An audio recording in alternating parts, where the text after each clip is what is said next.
So my name is Nonsamora, but I go by Noni, and I am a poet residing here in Ottawa.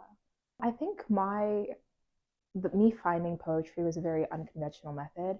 I started as someone who was very interested in music. I played piano, I played guitar, I was always in choir, I was always a part of things, and also I enjoyed speaking. I think people knew me for being someone who always talked. And after leaving home and moving to university and after the pandemic, I found myself in a very lost position where I didn't really have a grounding in my life and I didn't have many creative outlets because I was in an entirely new city. And in a period where I was a bit low during school, I went out for an open mic that I'd heard about by myself. It was the first time I've ever gone. And at this point, I'd written stuff and written pieces, and I used to enjoy writing stories.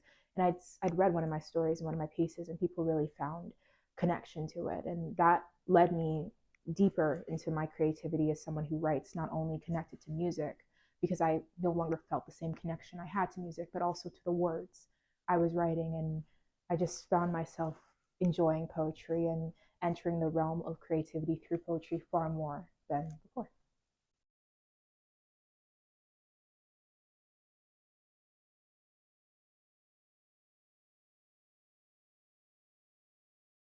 When I first started, it was very much like what people asked me to write. Like I just because I didn't feel fully connected to it in the way that I had a process. But recently, a lot of my poetry comes from world events. I find it being literature that is meant to inform. If I hear a news story, or if I see a post, or if someone tells me something and I feel very deeply tied to it, whether it is through loss or love or grief or just different emotions that cannot be spoken through cheap forms of writing, I find myself turning towards poetry for it. So my most recent poems are have a lot to do with grief, just because my family went through a lot of grief and I needed a way to process it. And I was on my own because I'm not close to my family. So I did it through poetry. And I found that now anyway, that when I write, if I'm able to channel it to an emotion that is currently happening in my life, I gain a sense of clarity within that emotion, not just in my writing, but also in how I then move on with my life.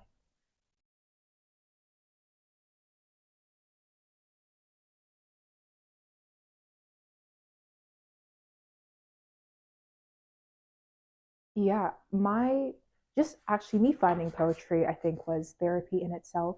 At the point where I was first introduced to poetry, I had just gotten off a pretty difficult time in my education. It was just like my first year, or half of my first year had gone by. The highs of leaving your family and independence and all that jazz had worn down officially. And I was at the point where I was like, I need my mother. Come here now because I can't do this anymore. And I couldn't do that just because I had responsibilities. I had a job, I had work, my family had responsibilities too. And I needed something to tap into that wasn't just me turned into myself, just because I'm never the person to tell everyone else my problems. People tell me their problems and I'd be like, okay, here's how you do it. But that was the first time I had to sort out my own self. And just going to that first open mic night and meeting people who just their minds think in the same way I did. And at that point, coming from where I was raised in Alberta in very a smaller town. Like I was one of those families. We were the only black family for the first 3 years of us living there. For the first 3 years, no, don't even worry. We were the only black family for the first 3 years of us living there. I remember like I started kindergarten and ended high school the same three black kids. Like it was very much so. I watched that city grow into its diversity, which is so weird to say that. Um, and then leaving and just getting an entire culture shock, even though Ottawa isn't even that diverse, but just being here and saying like, oh my gosh, like I have black friends that aren't my cousins and that aren't my family and that, like naturally just come to me. That was such a big thing. And there was so much happening at one time and I didn't know how to digest it because with this change came a lot of unconscious biases and judgments upon myself and other people that like unconsciously ingrained within me that were slowly and forcefully being ripped out of me by the people I was meeting. And I had to recalibrate and I had to change my mindset on a lot of things. And it was very difficult doing that on your own without support and in an environment where everybody else was used to these things. They come from Brampton, Hamilton, and Montreal, and all these places where like it's normal. Like you have more connection with people, even if it's not even that big. It's not like where I was from, where my excellence as a Black woman was standard. Like that was what it was. I was just so on my game, so on point. I never shook because I couldn't, because there was people such as my siblings who, if I did anything wrong, easily would reflect on them, easily would reflect on every other Black girl who comes after me, because I was like the staple Black girl of the city. I feel like I still am if I think about it. Like if I go back there, I'm known as the Black girl who made it out just because I was the only Black girl present. So when I think about that and then where I was at that period of time, I needed an outlet that was not tied to the validation of other people, that was fully controlled by me, myself, and what I choose to do. And that's where poetry came, as a way for me to write my own story, chosen by me, written by me, without the influences of other people, and also without the burden of my legacy as an older sibling, as a daughter of immigrants who then has to portray something to ensure that their reputation was protected and that their connection to that community was protected, because they were the only ones of that community. So that's kind of how I see it.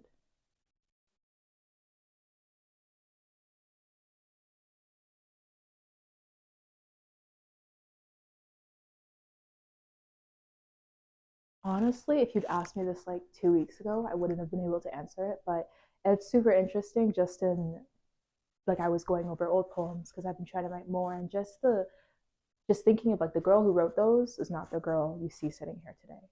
There is a level of just growth that I can't really explain, but I know I can feel, and just the confidence in which I write and the honesty in which I write. I think when I first started writing, in those first years of me writing, it was from a place of fear. I was writing because I was afraid and I had no way out of that fear. I needed something to tie me back to the ground, to tie me back to where I was, in order for me to feel like I had control in my life, because I was somebody who was so used to being in control of every aspect of my life. And now, the girl who writes now is somebody who does it out of personal agency, because I get to choose what I write and I get to do it knowing that I can trust myself to share the proper stories. So there's a level of just security in which I write. And then, like, I'm not afraid even to share a lot of stories that I used to be more vulnerable about, because I know that I can get back up if anything were to happen. I think before, the reason I couldn't share, the reason I couldn't write, the reason I couldn't talk to people is because when you give people a part of yourself, you are left wondering, are they going to take that with them? Or are you going to still have that with you? And I was not a person who could trust anybody to take that burden from me. And I think through my poetry, I feel like I've been able to spread that burden to the people who need it. And I can trust them because they know exactly what I'm talking about, because they feel it too. And it's easier to express myself through that method. So yeah, the level of just confidence that is in my writing, and just like authenticity within my writing, I think is so different than what it was before.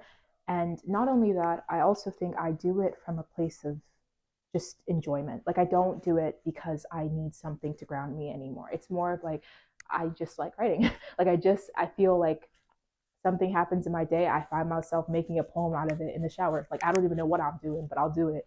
And it's just very beautiful to connect with people. And I always feel like that feeling when you perform a poem, for anyone who does it, or when you write a poem, that feeling after is just pure bliss. It's super nice to say, like, I did that. I love every time I watch one of my videos, or when I perform and someone records me or someone shares it and I listen to myself after, I'm always like, who is this girl? Like, she did that. I don't know her, but she knows me. Because like I can't, you don't realize it when you're writing it, you don't realize it in the midst of performing, but after, you look at yourself and you're like, nah, that can't be you. That but it is you, but that can't be you. And it's just a beautiful feeling. I love it. And then the next part is where the aftermath is, where people will then come to me and say, that poem you spoke, that poem you wrote, I don't know how to explain it, but it hit something within me. And most like recently, especially after my last performances, I've had people come up to me and be like, yo, I've been following your journey for a while. And I just want to know how I can get to that point. I want to know, how did you start? What did you start? What was the methods you did? And I'm not an expert, but it's cool to be placed in a position of, you know, admiration where people actually see me for what I want to be seen for. And it's not me pandering towards anybody. I'm just doing me, and people like that. And it's nice to have that admiration because that's just who I am, not because that's who I'm performing as. So,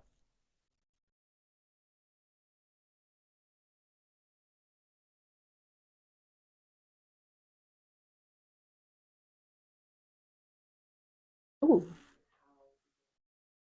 many. I think my main difficulty, my main difficulty with my art is my self doubt. Like I feel like I'm a raised code switcher. I like to say like born and raised a code switcher. I think it's why I'm good at my job sometimes, or why I'm good with people. Like people say I'm a very people's person, even though I'm actually quite introverted. My battery runs out immediately.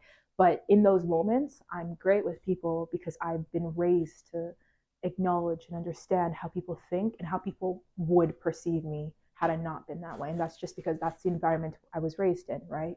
A lot of people were naturally uncomfortable with me or my brothers, or naturally uncomfortable with the fact that I was the only one. And I felt like I always had to accommodate to their emotions and accommodate to how they felt.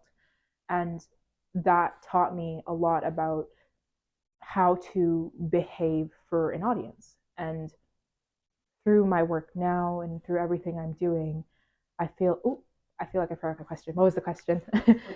Challenges, yes. So again, natural code switcher. So because of that, I have been learning how to deprogram myself from that. I'm learning how to speak as me because I think up until last year, actually up until this year, I actually didn't know who I was. And it was scary because it's the first time moving towards like moving for university or moving away from your home for the first time. Like you have no ties to anybody in this new space. Nobody knows me, nobody knew who I was, nobody knows my family, nobody knows my history, but I felt as though I was acting from a space of past fear, from a space where I needed to act and behave for the people around me. And it was hard because people here easily saw through that, and I could never make genuine connections because I was never being myself. And now, when I'm writing, I feel like I'm searching for myself in those pages. I'm searching for an identity in those pages, and each poem I write, I feel like I'm pulling a sheet off that I'd placed upon myself to cover up that authentic part of myself I felt afraid to show back home. And it's interesting, even when I interact with people that I grew up with, it's not the same because I can't speak from the same roots we had because I'm working every day to remove those roots. I don't want that to be the roots I have because they weren't real. That thing was a whole fake tree. It was not me, bro. A complete placebo. So now I'm at a point where I'm trying to write from reality and not from expectation. And that is a challenge. That's one of the main challenges I'm facing. And also the fear that people won't like it. I think as an older sibling and then as a sibling who always felt like I had to be the model sibling, even though a lot of the times that's not what my brother needed from me or my brothers needed from me. They needed just a sister. But I was again programmed to be like in that model-esque feature of, you know what, I'm doing this for you. You know, I'm like this, I'm this way, I'm doing this, and that because you're going to need me to do this. So then when you go through, you won't have to do what I have to do. You won't be told what I'm told, right? And I feel like because I did that when I was growing up, my relationships with my siblings and even my parents too were very strained because I had such a nurturing aspect to myself at such a young age that I wasn't supposed to have as a child. I think I didn't have a childhood sometimes when I think about it because I was never acting as a child. I was an adult from day one. And I don't even look at my parents for that because they didn't do it. Like it wasn't even them instilling that. I feel like I just took that in as somebody who'd seen a lot of the struggles they'd gone through, a lot of the stress, and I just wanted to be the perfect child.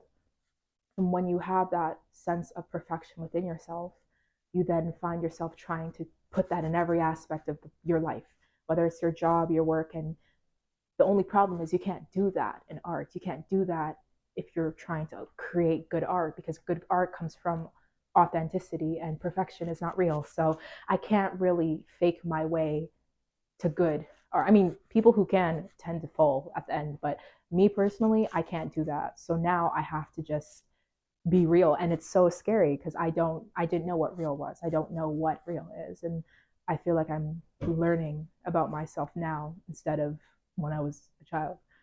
So it's an interesting journey. Sometimes I feel like a newborn going through it, like finding my way through. But I feel like I also know that I have a lot of support, and I know my parents can see that in me too, because I can tell they're living through this new me as well, and they can see the shift, and they can see kind of the detachment I have from being that person who's always needed, right? Because one thing I never knew growing up is that if you make yourself needed, it just means you can't claim to be wanted, right?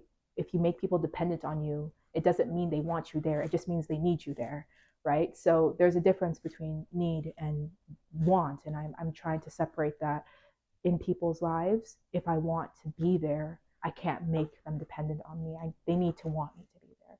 And now that I know that, it's easier to have relationships with people that aren't dependent on my presence.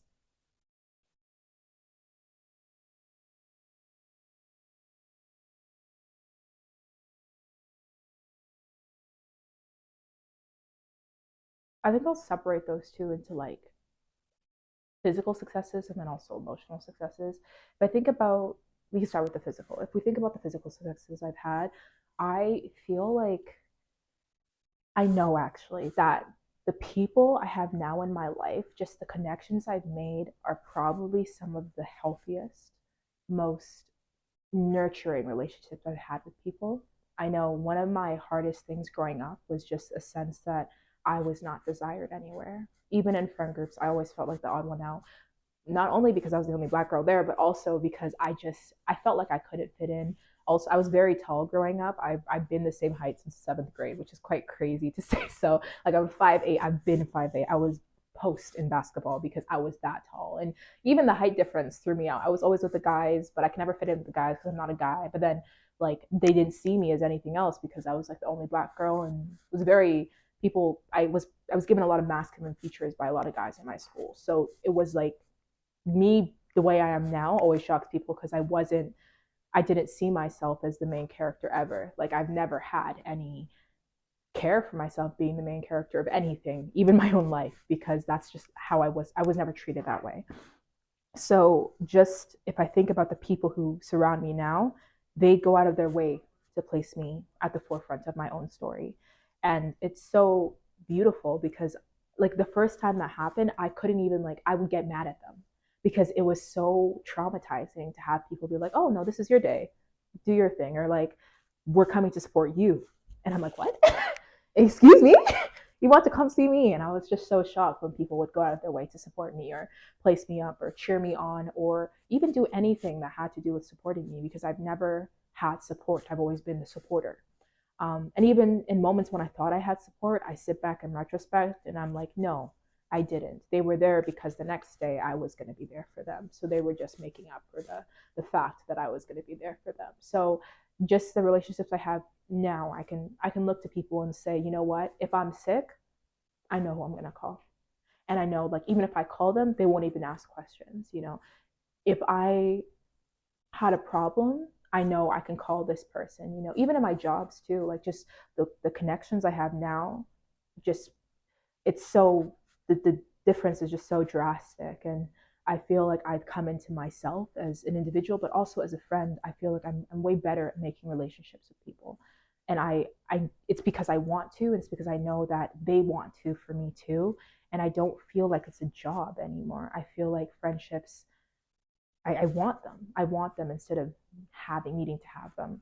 Um, Another thing too, if we look at the physical, is just I think in this space now in this city, this was how I came into this city, through poetry. I mean it in the sense of my first year. I came in because I was a university student. Everything happened on campus. I was an on campus girl. You wouldn't see me come out of that campus.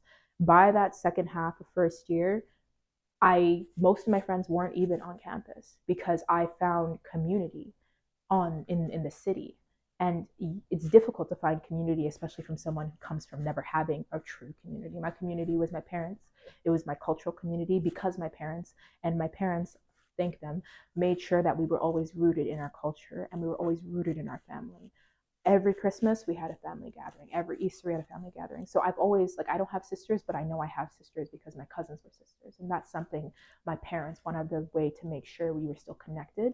But if I think of a community of friends and people, I didn't have that growing up really, except when I was in my sports as a basketball player.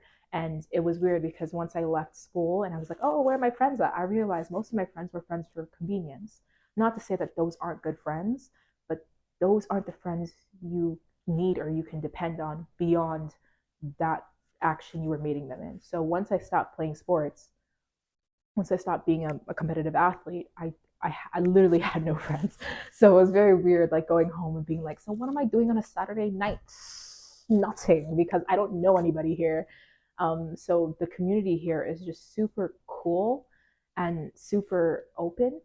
And now when I go back to, because I've been changed by this community, I inherently seek out communities elsewhere. So now when I go back to Edmonton, I can finally say, oh, there's a community of people when I go back, of artistic people who I call my community, because they saw what I was doing here and they're like, oh my gosh, she's been here, but we never saw her because A, she lived outside of the main city, and B, she wasn't out there because I wasn't out there growing up. I was very in within myself, in that city. So now I have a real friends and a really good community. And also, I have a reputation that is chosen by me. The reputation I have now, everything I have done up to this point in my adulthood, are steps that I have decidedly said, I want to do this because I want to do this, and not because someone expects me to do this.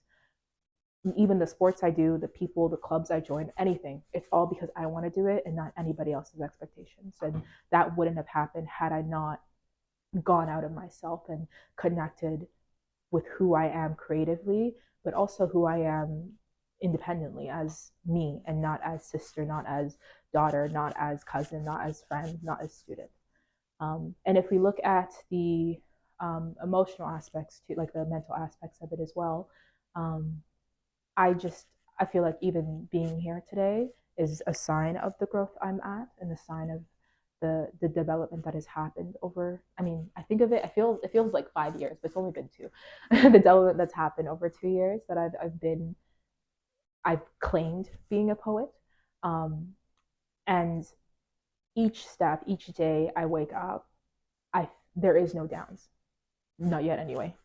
But each day I wake up, I've yet to see a down when I say, oh, I'm a poet. Like, all the things that have come from me claiming my artistry and showing up for myself instead of others has been a day where I feel happy, I feel grateful, I feel proud, and I know the people around me feel the exact same way about it. And then also, this entire aspect of artistry and creativity and just being someone who's creatively in tune has enhanced my grades immensely, enhanced my connections and my jobs immensely, and it makes me more interesting. It adds dimension to my character, and who doesn't want a bit of dimension? Who doesn't want a bit of character changes here and there? So those are just additions that I think are like bonuses, but all in all, I know I'm a better human being because of it.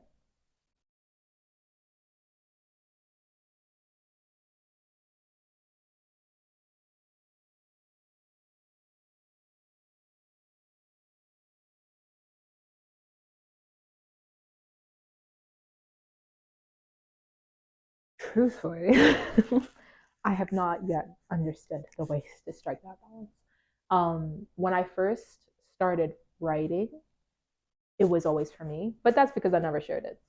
Um, I was a big connoisseur of African literature, and I just never heard stories written by people. But great, like, my dad was written by people like me living where I was living. It was not in our school. So then I became like the sole Black activist who was like, I refuse to read Shakespeare until they read Chinua Achebe in class. Like, I was that girl who would fight against that entire, like, pushing forward European expectations on us. And that was who I was in high school, and I mean, I was the only one who could do it at that point, so I did it. Um, so when I wrote a lot, I couldn't share it because nobody besides my amazing English teacher, Mr. Leduc, would read that. And at this point now, I no longer have the fear of sharing. And when I began sharing for people in Ottawa, it began as a way for me to gain a handle on who I was as an individual because I was very lost, and B, how I created friends and connected with people because a lot of the people I then connected with were creatives, some in film, some in acting, some in art, so like specific arts, and that was how I did it. And over time, people started requesting for my artwork, and people started requesting for pieces for to be written. And then there was a period of like last year February or this year February where all I was writing was for people, and it was so draining that I had to like stop. Like people would ask me, like, "Yo, I know Black History Month is still going on, but I can't write anymore because I don't care about what I'm writing anymore. It's such impactful things, but it doesn't matter to me because I wasn't writing for myself." So for the last 2 months in summer, I think most of the stuff I've written up to this point has been just for me. And even if there's stuff that people want me to perform, I feel like I make it like I put a caveat like this piece here I'm writing for you, it's a piece from me. And unless you want me to specify that, if you want me to make it to a specific thing, that's different. But this piece is my piece. And now that I do that, there's just more control on how I write. And my worry is that I'm going to fall off that boat, like fall off this amazing boat I'm on. But I can only hope too that people will respect, that desire to maintain um, agency and control over my artistic direction. Because again, like I said, I'm a perfectionist, and if someone throws something out at me and I'm like, "Oh, this doesn't look good," I will question the entire poem. So I'm just on a journey each day, learning to stick to my principles, learning to stay true to my values, and not question the first instinct I had, which tends to be the right instinct in the first place.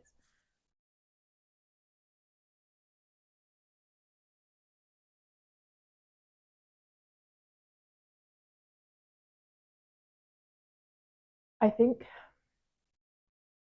well, I know that a lot of my recent pieces have hit people, but I know it's because those are the pieces that have hit me the most. And I kind of use that as a gauge. Like when I write, if I can tell this is difficult for me to even write, I have a feeling already that it's going to be difficult for somebody else to hear. And the piece that really changed the game for me in terms of the power of poetry as a tool for change and as a tool to create depth within the lives of everyday people was a piece I did last February at the Senate of Canada, where I spoke about being a child who questioned their identity. It's this poem called "For the Child I Once Was," a letter to the child I once was, and it was a poem that was commissioned by this the African Senators group in the Senate, and it was super cool because it was my first time performing at like a big venue. There was politicians, a former governor general was there, big deal. But it was that piece where I got to voice the frustrations as a young Black girl working in politics, that all these busts you see here, all these ivory busts here are never going to be the fact they're ivory for a reason, bro. You're not going to see Black busts in this place, right? Because no one will acknowledge the work put in by Black Canadians and generations of Indigenous people to create change in these places. And that was a poem that hit people in power, and I didn't even think that was possible, right? Because they're so stoic and very distant from us. Another piece that taught me about the power of poetry as well was a poem I wrote for in honor of a young lady um, who was unfortunately killed in Ottawa, named Savannah Blakuyuk, which was called "To the Healer." And it was the first poem I had ever written like in an hour. I wrote that just out of pure frustration that it's so easy for, young missing Indigenous women to go, yet we are here groveling for the Queen of England who has been there for 96 years. Nothing to her, but that's an institution that has continued to colonially destroy countries, and we are here just in tears lining your processions. And there's just such a stark difference to how we treat issues that aren't related to power, wealth, and imperialism. It just shocks me so much. And when I write, if it's not talking about social change like that, or transformation, or just the lack of depth and understanding a lot that we have, unfortunately, in this generation for certain things, and in past generations for recognizing what this generation actually sees as a problem, then it's on the other spectrum where it's about parts of my identity that I'm still facing, that I need help, and that I know other people need help with. So the most recent poem I ever wrote was it was titled, what did I title her? I never title my poems. This is the first time I started titling my poems, so try to remember what I titled this poem. Oh, it was titled Mother, and it was basically the concept. Oh no, it was titled Gentle Parenting, and it was basically the concept that for so long I had grown.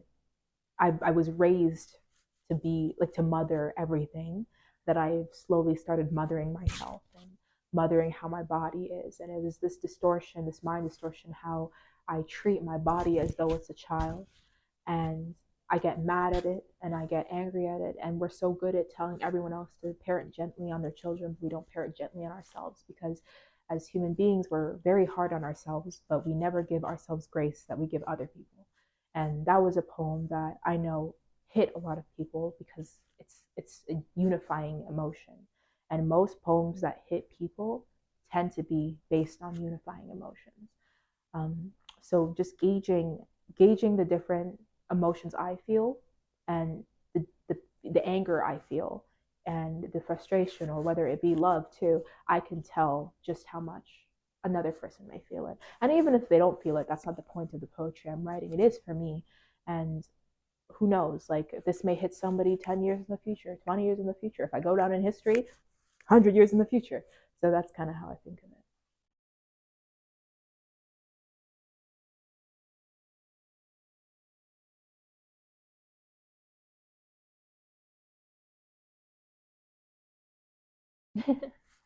Yeah, so this is such like I still can't get over like the fact that I love this journey because it's such a big and new thing for me. I'm someone who likes to try new things, but I don't like uncertainty, and this is the most uncertain journey I've ever been on in my life. So, and I've had a short life, so it's kind of scary to think that, but I can only like continue looking forward. I really want to expand my poetry as something that can be universal. I do think we're a generation who respects artistry a lot. And I mean, artistry is very different than past artistry, but I always play back to a time where poetry was, it was the power of the people, right? If you think of writers like Gil Scott Heron and the American civil rights movements, and even Sanchez, who's a poet from the U.S. too, who used her work to transform her community. That's so interesting. That's so beautiful to me to have that. And being a child of the diaspora is very different because I feel like I use my writing to connect to a people I still am struggling to connect to, because I know where I'm from, which is, I feel like it's harder sometimes because if you're a child of diaspora, you know where you're from, but you also know that you're never a part of it. While those who don't know where they're from, they've made their own communities elsewhere, right? So they may never know, but at least they have a home. I feel like I'm split between two homes because I was raised in a different country that again has really poor history sometimes if you look at it, that has a history that's pretty difficult. But I know, if I go back home, my grandmother is still in Nigeria, my parents are from Nigeria, their ties are very strong, and I will kind of be an alien every time I get there. So I use my writing to kind of bridge that gap wherever I can. If I can't fully speak Igbo perfectly, even though I try, at least my writing tells a story of a history that I see is important, that a lot of youth in Nigeria are not able to see that because they have other problems facing them. I am lucky enough to be someone who was raised in a family that gave me the luxury to have whims and woes and lesser problems than others. So I feel like it would be a slap in the face to not use the luxury of my childhood and of the way I've grown to help others, and not even to help others. I think it's just more to share the story of my parents, the story of how they arrived, the story of my grandparents and great grandparents, and the wars that have been covered, and the traumas that are slowly erasing because we're trying to fit a Western idea in our countries. So whatever I can do in the future, I want it to bridge the gap between my identity here and that of which I seek to connect to. And I also want to do it through like through music again. I really want, if I can, I really want to release a poetry EP. Lord, that would be super cool.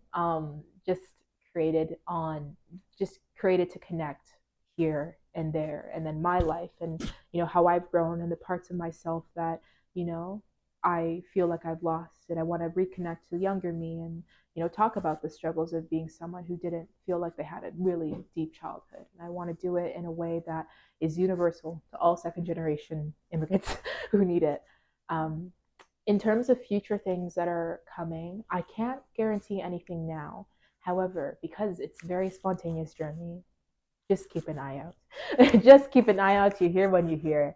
Um, but yeah, no, honestly, I just want to enjoy every step I take, and I want to do it in a way that stays, not only humble but respectful to those who preceded me. I would love to write a book at some point in my life. I don't know what it'll be about, but I'm a big literature fan, and it's literature such as like Chimamanda Ngozi Adichie's writing, "Who Got Me Here." It's literature like Titi Lope, "Who Got Me Here." It's literature from powerful women who got me here, and I would love to add myself into the list for someone else in the future. But let me not go too far. I still have time. So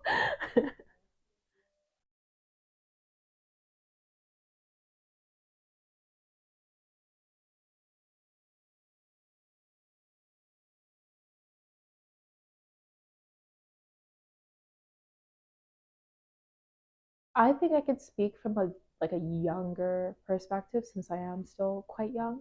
Um, I think one of my greatest regrets, if I not even a regret, but something I'm sad about, is I just didn't start earlier. Like even when I think about my connection to music, I gave that up because I thought I wasn't good enough. But what I didn't realize is you don't need to be good enough for something you love. You just need to love it. If you are someone who wants to write, if you are someone who wants to share a story, if you have a story within you, as we all do, it's your right, it's your duty, in fact, I believe, to share it with those. Whether it's 1,000 people, whether it's one person, whether it's millions of people, it doesn't really matter. Your story has so much power to it, and I think everybody's history, everybody's lives, they're all connected through the stories. My entire childhood is built off the story of my parents, and my mother and my father, their childhood is built off their parents. And there is so much power in creating ties to past and present. And the only thing, well, not the only thing, but one of the only things stopping you is you. Even in hard circumstances, you'd be surprised how powerful your art can be in bringing you back, because art, it may not feed you, it may not feed you sometimes, but it will remind you that you are present, that you are here, and it will give you hope. And there's so much power in hope. Revolutions have been toppled by hope, wars have been started and ended by hope. You'd be surprised. So do not doubt yourself, and do not doubt the power of your story, because I know I did. And I feel like every day learning how powerful I am and how powerful my being is just another day of unveiling the potential that exists within me. Thank you so much for listening to my little spiel today.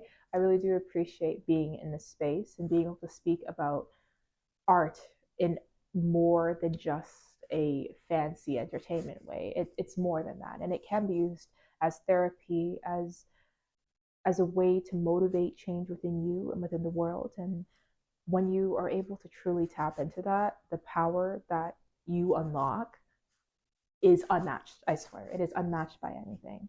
So if you do want to hear any more of my poetry, feel free to follow me on Nonso Mora. That's two H's at the end.